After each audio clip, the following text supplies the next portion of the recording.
Imagine walking into your bank tomorrow morning to withdraw your life savings. Money you spent decades working for. Money you trusted your bank to keep safe. And the bank simply says no. Not because they went bankrupt, not because of a natural disaster, but because the people running the financial system quietly took your money, paid themselves billions in profits, and left you with nothing but a monthly withdrawal limit of $400 from your own account. This is not a fictional story. This is exactly what happened to over 1.26 million Lebanese depositors starting in 2019. And what makes Lebanon's story different from every other economic collapse we've covered on this channel is this. It was not an accident. It was not bad luck. It was not even just corruption. The World Bank, the United Nations, and even the French president all used the same word to describe what happened. They called it a Ponzi scheme, run by the very people entrusted to protect Lebanon's economy. This is the story of how Lebanon's banks stole their own people's money. To understand how Lebanon's banking system collapsed so spectacularly, we first need to understand just how respected it once was. For decades, Lebanon's banks were considered the crown jewel of the Middle East's financial world. Beirut was called the Paris of the Middle East. Its banking system had survived a 15-year civil war, an Israeli invasion in 1982, and multiple economic shocks that would have destroyed lesser systems. Lebanese banks were trusted by citizens, by the diaspora spread across the world, and by wealthy investors across the region.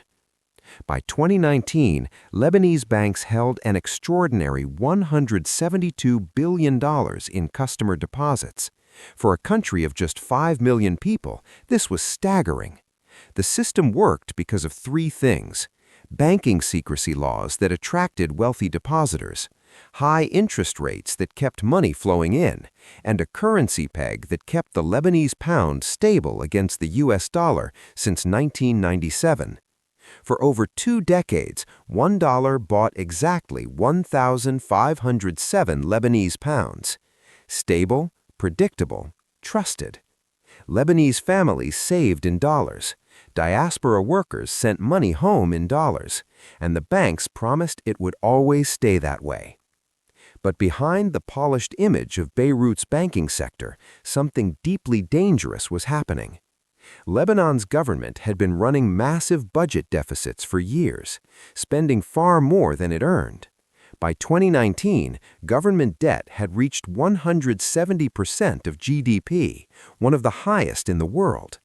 To keep the system alive, Lebanon's central bank introduced what it called financial engineering. Here is how it worked.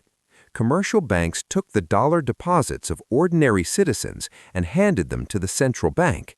The central bank then paid those banks extremely high interest rates, sometimes up to 20%, using those same deposits. Banks passed some of those returns back to depositors, attracting even more money into the system. It was a classic Ponzi structure. New money was used to pay old investors. No real economic value was being created, just money being recycled in a loop, while banks and insiders made enormous profits. By the time the system collapsed, the central bank had lost around $60 billion of depositor funds, and that number closely matches the profits paid out to bankers during the same period. The money didn't just disappear, it was taken. And who was behind it?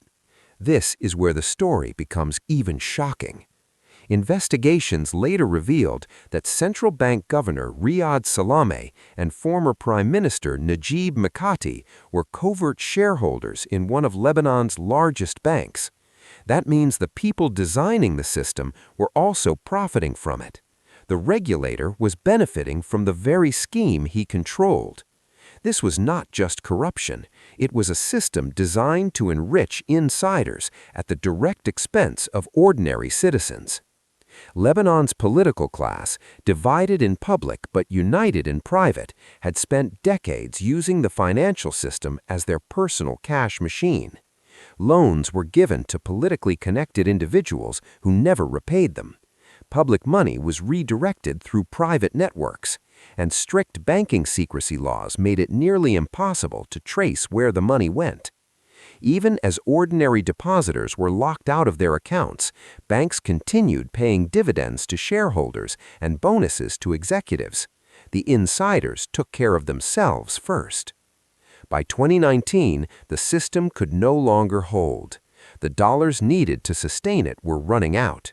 In the summer of 2019, the black market exchange rate began drifting away from the official rate, a warning sign. Then, in October, protests erupted across the country. People had had enough. And the banks responded in no way no one expected. They closed for 2 weeks.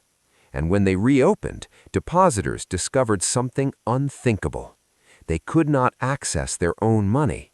There was no law, no official policy, no government approval. Banks simply imposed restrictions on their own. Overnight, 1.26 million people were locked out of their savings. The Lebanese pound began to collapse. It would eventually lose more than 98% of its value. Poverty surged from 25% in 2019 to over 70% just 2 years later. An entire country was pushed into crisis. But the human stories are even more powerful than the numbers. Teachers, doctors, small business owners, retirees, all suddenly cut off from the money they had spent years saving. Some people became so desperate they walked into banks with weapons and demanded access to their own funds. And in a remarkable twist, Lebanese courts often refused to punish them because they were not stealing, they were trying to recover what was already theirs. The public began to see them as heroes. Meanwhile, withdrawal limits of just $400 per month meant families with life savings could barely survive. In total, between $86 and $93 billion of depositor funds remain frozen in Lebanese banks, money that people still cannot access. So where did it all go? The truth is, no one has been fully held accountable. International investigations have been launched, but inside Lebanon, meaningful action has been limited. At one point, even as depositors were denied access to their money, the central bank extended billions in loans to commercial banks. When investigators tried to follow the money, they were blocked by banking secrecy laws. The same laws that once attracted wealth were now protecting those responsible. Today, the gap between what banks owe and what they can actually repay is estimated to be around $70 billion. $70 billion of ordinary people's savings gone, with little hope of full recovery. So what can we learn from this? First, high interest rates are not always a good sign. If returns seem too good to be true, they usually are. Second, secrecy in financial systems can become a tool of abuse. Third, corruption at the top will eventually destroy the entire system. And finally, the most important lesson of all, the financial system runs on trust. The moment that trust is broken, the consequences are devastating and incredibly difficult to reverse. Lebanon is still living with those consequences today, and millions are still waiting to recover what they lost. And there you have it, the story of how one of the most trusted banking systems in the Middle East became the center of one of the most devastating financial collapses in modern history.